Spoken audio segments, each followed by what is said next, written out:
గం గణపతే నమః శ్రీమాత్రే నమః శ్రీ వారాహిదేవ్యై నమో నమః. Welcome to our YouTube channel Chaganti పాటి టాక్స్. గురు పరంపర భాగంగా పార్ట్ 1 శ్రీ గురు చరిత్ర 33వ అధ్యాయము. శ్రీ గణేశాయ నమః, శ్రీ సరస్వతి నమః, శ్రీ గురుభ్యో నమః.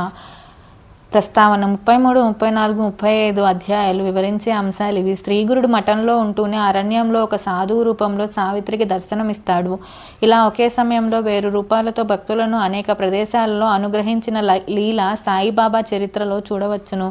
ఇది దత్తస్వామి యొక్క ప్రత్యేకత. అందుకే ఆయన కాశీలో స్నాన జపాలు, మహురపురంలో నిద్ర, కొల్హాపురంలో భిక్ష ప్రతిదినం చేస్తాడని సిరిడి ఆర్తులు స్తుతిస్తున్నాయి. ఒక వేశ్య ఆమె వద్దనున్న ఒక కోడి, ఒక కోతి కూడా రుద్రాక్ష మహిమ వలన, ఒక రాజకుమార్తె సోమవార వ్రతం వలన శుభం పొందినట్లు శ్రీగురుడు చెప్తాడు.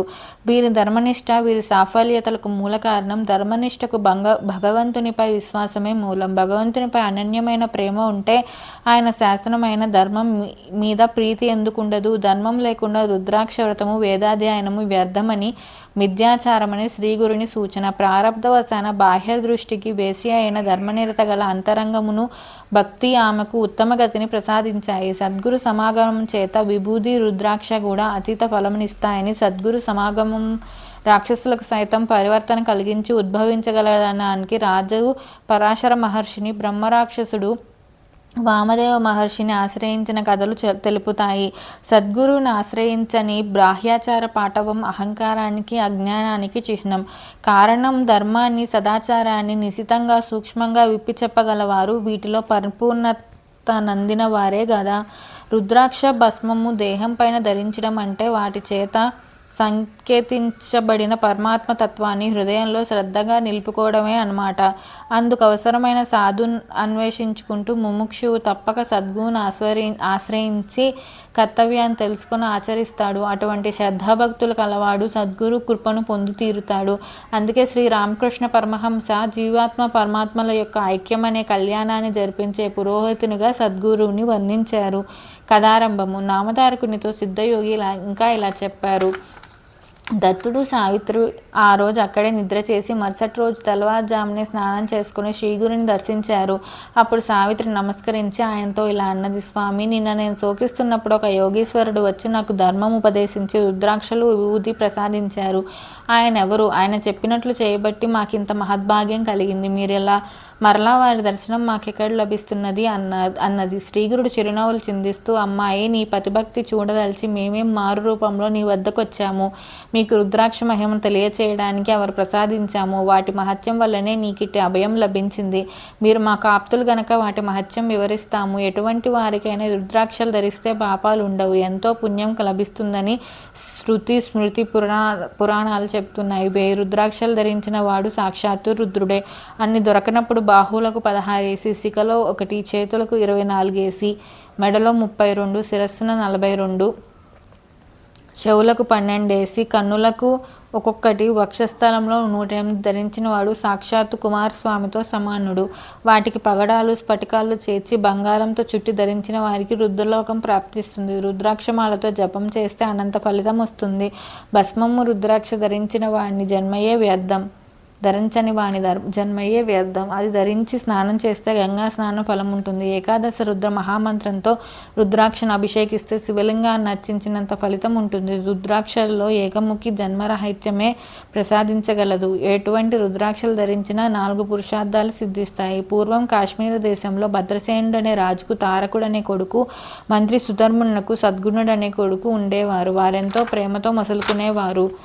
ఎట్టి ఆభరణాలు లెక్క చేయక రుద్రాక్షలు ధరించి శివారాధన చేసి గాని భోజనం చేసేవారు కాదు. ఒకనాడు పరాశర మహర్షి రాగా భద్రసేనుడు ఆయన్ను పూజించి ఆ బిడ్డలిద్దరి విచిత్ర వైఖరికి కారణమేమో చెప్పమని ప్రార్థించాడు. ఆ ముని రాజా, వెనుక నంది గ్రామంలో మహా సౌందర్యవతి శ్రీమంతురాలు అయిన మహానంద అనే వేశ్య ఉండేది. ఆమె గుణవంతురాలు, స్వేచ్ఛాచారిణిగా జీవించక పెద్దల వలన సకల ధర్మాలు తెలుసుకొని దాన ధర్మాలు చేస్తూ జీవిస్తుండేది. ఆమె నిత్యం అలంకరించుకొని తన ఇంటినున్న మంటపంలో నృత్యం చేసేది.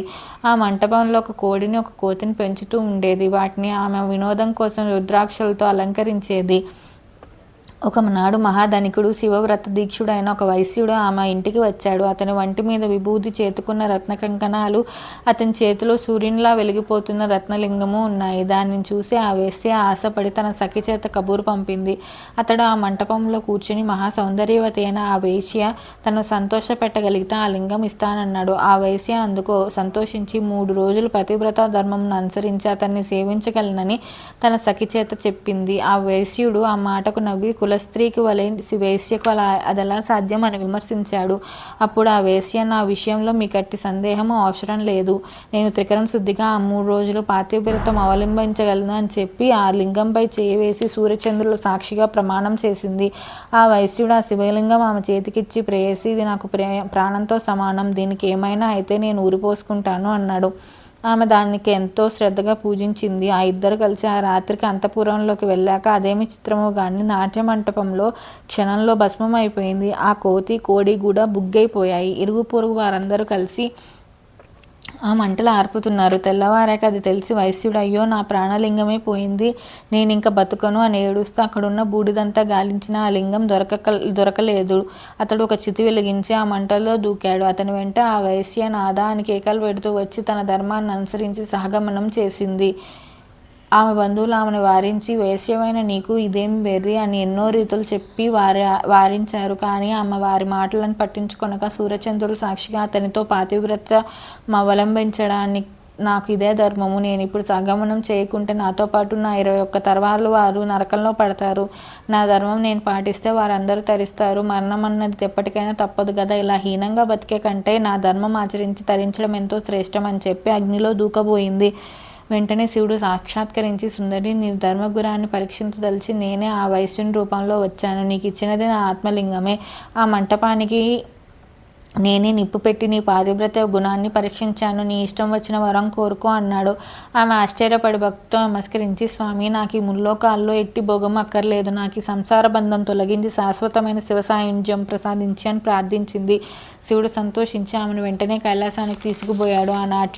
ఆనాడు నాట్య మంటపంలో అగ్నిలో పడి మరణించింది ఆ కోతి ఈ బిడ్డలుగా జన్మించారు. పూర్వజన్మ సంస్కారం వలన శివభక్తులే భస్మము రుద్రాక్షలు ఎంతో ప్రీతితో ధరిస్తున్నారు. వీరి పుణ్యం చెప్పనలగానిది కనుక ఓ స్వాద్వి, రుద్రాక్ష ఇంత మహిమ గలదని శ్రీగురుడు చెప్పారు. 33వ అధ్యాయం సంపూర్ణం. శ్రీ దత్తాయ గురువే నమః. శ్రీ శ్రీపాద శ్రీవల్లభాయ నమః. శ్రీ నృసింహ సరస్వత్యై నమో నమః. Please subscribe our channel. Thank you.